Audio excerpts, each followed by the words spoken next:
कल जो election commission का जो प्रेस नोट आया उसमें हम लोगों ने देखा है कि 52 या 55 लाख के करीब जो है अनुपस्थित पाए गए हैं। और भी अलग अलग हैं, कुछ मृत लोगों का कैटेगरी में दिया गया है, कुछ जो है दूसरे विधानसभा से दूसरे विधानसभा के वोटर बन गए हैं।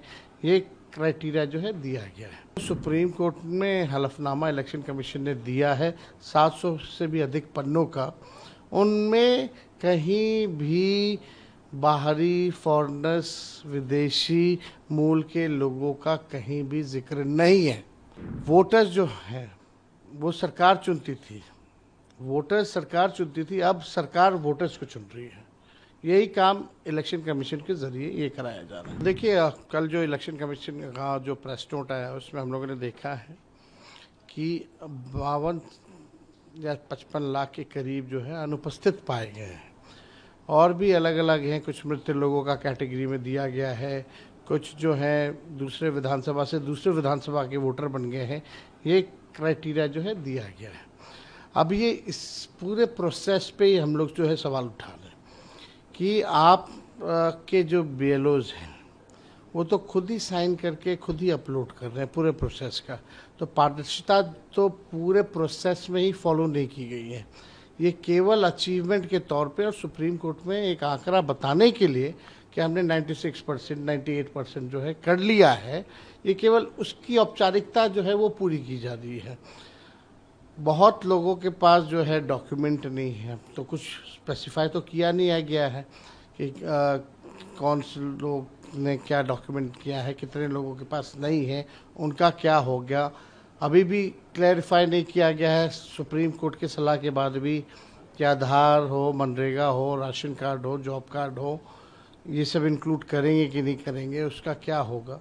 तो बहुत ही असमंजस की स्थिति है, कन्फ्यूजन है, लोगों के मन में डर है कि भाई मेरा वोटर लिस्ट से नाम कट जाएगा तो राशन ख़त्म हो जाएगा, मेरा पेंशन ख़त्म हो जाएगा, जो भी सरकारी स्कीम्स हैं उसका लाभ नहीं ले पाएंगे।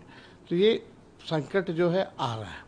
लेकिन कुछ लोग जो सूत्र से सवाल सूत्रों से जो प्लांट न्यूज़ करा रहे थे या सूत्रों की जो खबर थी कि भाई विदेशी आ गए हैं वोटर, तो सुप्रीम कोर्ट में हलफनामा इलेक्शन कमीशन ने दिया है 700 से भी अधिक पन्नों का। उनमें कहीं भी बाहरी फॉरेनर्स, विदेशी मूल के लोगों का कहीं भी जिक्र नहीं है। ना ही कल के प्रेस नोट में अगर कैटेगरी वाइज देखें, मरने का है, शिफ्ट करने का है, बाहर रहने का है, अनुपस्थित होने का है, लेकिन कहीं भी वो नहीं। तो ये पूरी तरीके से अब हमको लगता है कि वोटर्स जो है वो सरकार चुनती थी, वोटर्स सरकार चुनती थी, अब सरकार वोटर्स को चुन रही है। यही काम इलेक्शन कमीशन के जरिए ये कराया जा रहा है। दिल्ली से लेकर बिहार विधानसभा तक हंगामा देखा गया। आपके बाद खड़ा होने SIR पे बोलने के लिए आप रेडी हुए, तो क्या हंगामा हो गया? अब देखिए, ये जो सत्ता पक्ष के कुछ मंत्री हैं, डिप्टी CM हैं, इन लोगों के पास बोलने के लिए कुछ नहीं। ये लोग तो सूत्र पे बयान देने लग जाते हैं, माहौल गंदा करने लगते हैं, कम्युनलाइज करना चाहते हैं। लेकिन अब इलेक्शन कमीशन ने जो सुप्रीम कोर्ट में जो एफिडेविट दी है, दूध का दूध पानी का पानी हो गया। तो बोलने के लिए कुछ नहीं है, तो हमारी बात को नहीं आने देना चाहते ये लोग, तो कुछ भी बात करते रहते हैं। अब डिप्टी CM कौन होता है डिसाइड करने वाला? सदन चलाने वाला। सदन चलाने का कस्टोडियन हाउस के स्पीकर हैं, स्पीकर की अनुमति से हम बात अपनी रख रहे थे। वो कैसे कमेंट कर सकता है कौन बोलेगा, नहीं बोलेगा, कितना बोलेगा? जब आप बोल रहे थे नीतीश जी भी आपसे देखिए, Nitish ji out of subject हो गए थे और हम सब लोग कारण जान रहे हैं। उनके हम लोगों को चिंता है, उनकी सेहत में जो गिरावट हो रही है इस चीज़ को लेकर के, तो हमारी पूरी संवेदना है।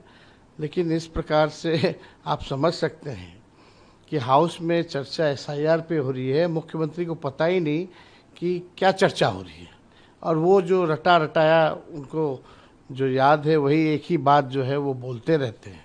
तो आप समझ सकते हैं कि अब बिहार चलाने की स्थिति में नीतीश कुमार जी अब नहीं है।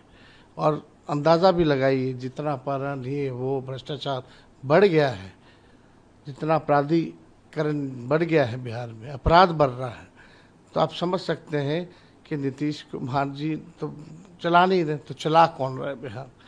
तो इसमें बड़ा सवाल पैदा होता है और ये स्पष्ट हो गया। हमको नहीं लगता कि माननीय मुख्यमंत्री जी को SIR के बारे में भी पता है कि SIR इलेक्शन कमीशन जो चला रही है। अगर होता तो ज़रूर इसके बारे में आज जिक्र करते।